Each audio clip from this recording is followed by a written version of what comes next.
In today's video, we'll be providing you with the fuel pump fuse and fuel pump relay locations for your 2003 to 2006 Ford Expedition. In order to locate the fuse box, locate the passenger side front kick panel. The fuse box is located under the access panel. Remove the access panel to reveal the fuse box. So on the passenger side of this Expedition, if you go down here by the footwell and pull off that cover, there is the fuse panel. The fuel pump fuse is a 20 amp fuse. It is number 34 on the diagram.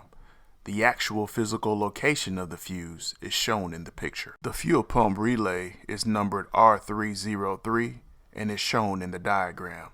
The relay is considered non-serviceable by Ford, which means it's actually soldered to the circuit board of the electronic module and can't simply be removed by pulling it out. If you're concerned that either your fuse or relay is bad and might be an issue, please see the links to our other videos and playlists down in the description below for further assistance.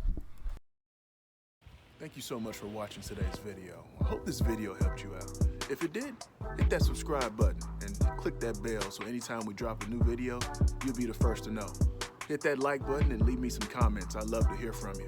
If you're interested in any of the products we used in today's video, we'll leave some links down below. Hope you have an awesome day, and thanks for watching.